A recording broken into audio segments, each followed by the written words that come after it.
Hello दोस्तों, आज के इस वीडियो में आप सभी का स्वागत है। इस वीडियो में हम क्लास 10 प्रश्नावली 8.1 का क्वेश्चन नंबर 4 को बिल्कुल आसानी से हल करेंगे।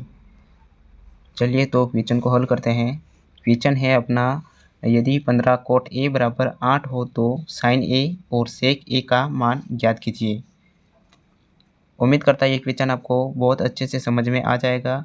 तो सबसे पहले हम इस क्वेश्चन में क्या करेंगे, यहाँ पे अपने को साइन ए का मान ज्ञात करना है और सेक ए का मान ज्ञात करना है।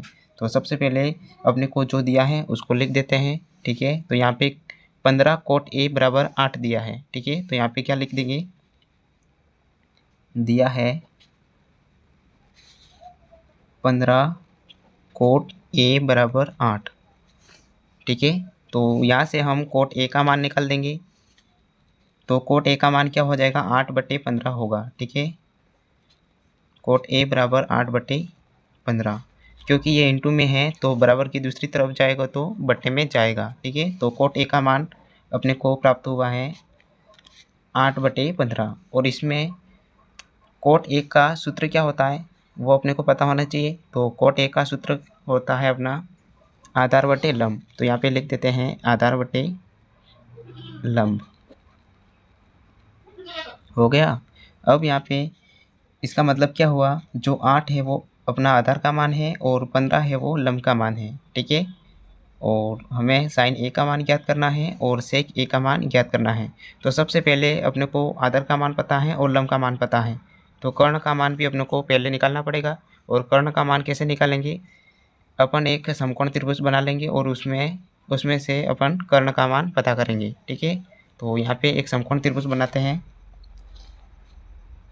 ये अपना हो गया समकोण त्रिभुज। और समकोण त्रिभुज में क्या होता है, जिसका एक कोण 90 डिग्री का होता है। ठीक है, तो ये अपना एक समकोण त्रिभुज हो गया। उसमें आधार का मान दिया है कितना, 8। ठीक है, तो जो ये पूरा त्रिभुज है जिस भी भुजा पे टिका हुआ है उसको आधार हम मानते हैं। ठीक है, तो ये अपना क्या है, आधार, और इसका मान कितना है, 8। और जो ये खड़ी वाली जो भुजा है उसको हम लंब कहते हैं। ठीक है, और लंब का मान दिया है 15।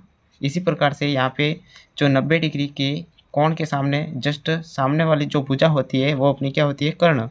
और कर्ण का मान हमें पता नहीं है, तो सबसे पहले तो हम पाइथागोरस प्रमेय का यूज़ करके कर्ण का मान ज्ञात करेंगे। तो यहाँ पे मैं इस त्रिभुज को कोई भी नाम दे देते हैं अपन, जैसे कि ए, बी और सी, ये नाम दे दिया है। ठीक है, तो यहाँ से अपन सबसे पहले तो कर्ण का मान ज्ञात करेंगे। और कर्ण का मान कैसे ज्ञात करेंगे, पाइथागोरस प्रमेय के अनुसार। ठीक है, तो यहाँ पे लिख देंगे पाइथागोरस प्रमेय से।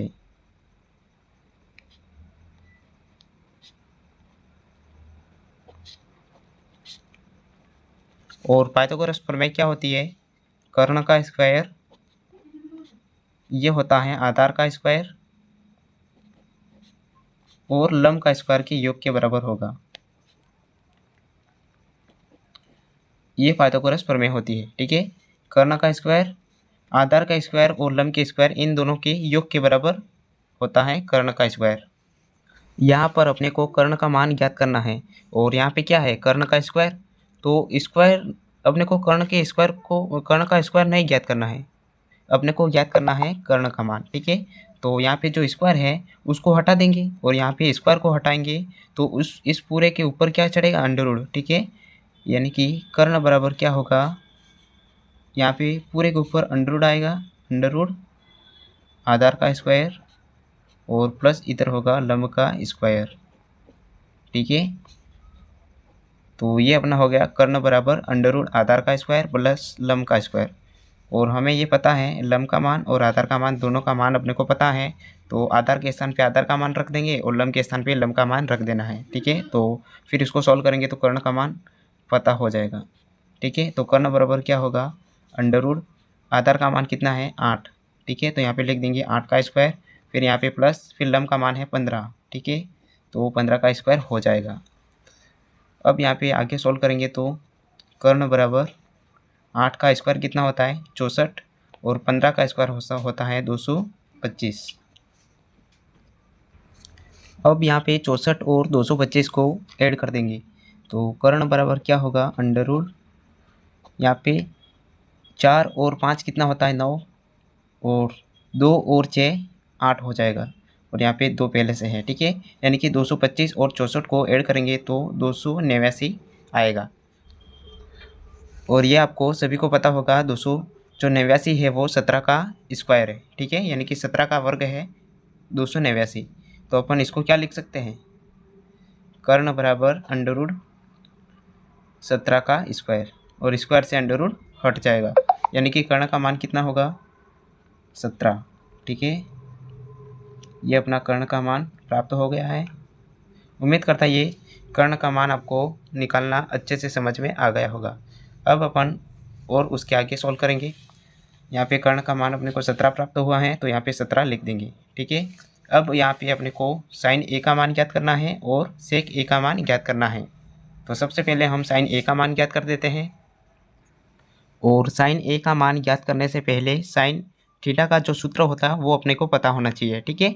तो साइन थीटा का सूत्र क्या होता है, लंब बटे कर्ण, ठीक है। तो यहाँ पे लिख देते हैं लंब बटे कर्ण।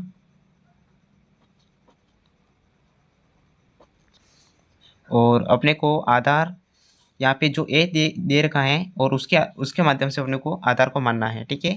इस त्रिभुज में अपने को जो साइन ए दे रखा है ए, तो ए के माध्यम से अपने को आधार मानना पड़ेगा, ठीक है। तो यहाँ पे जो ए दिया है वहाँ पे सिंपल कोण बना देंगे, और जो भी जिस भी भुजा पे ये दोनों कोण मिलेंगे उसको आधार मान लेंगे, ठीक है। तो ये अपना हो जाएगा आधार, और ये है अपना लंब, और ये है कर्ण, ठीक है। तो यहाँ पे साइन ए का यानी कि साइन थीटा का सूत्र क्या होता है, लंब बटे कर्ण। तो लंब के स्थान पे लंब का मान और कर्ण के स्थान पे कर्ण का मान पुट कर देना है। तो साइन ए बराबर होगा, लंब का मान है 15 और कर्ण का मान है अपना 17, ठीक है। तो ये अपना प्राप्त हो गया साइन ए का मान 15/17। एक आंसर अपने को मिल गया है। इसी प्रकार से अपन सेक ए का मान भी ज्ञात कर लेंगे, ठीक है। तो सेक ए का मान ज्ञात करने से पहले अपने को सेक ए का सूत्र भी पता होना चाहिए। तो सेक ए का फॉर्मूला क्या होता है, कर्ण बटे आधार, ठीक है। तो यहाँ पे लिख देते हैं कर्ण बटे आधार, और सेक ए बराबर हो जाएगा अपना कर्ण का मान कितना है 17 और आधार का मान है 8, ठीक है। तो ये अपना हो गया सेक ए का मान। तो ये अपना आंसर हो जाएगा। और उम्मीद करता है ये क्वेश्चन आपको अच्छे से समझ में आ गया होगा। अगर आपको ये क्वेश्चन समझ में आ गया है तो चैनल को सब्सक्राइब कर लेना और वीडियो को एक लाइक कर देना, ठीक है। तो मिलते हैं अगले वीडियो में नेक्स्ट सवाल के साथ, तब तक के लिए जय हिंद।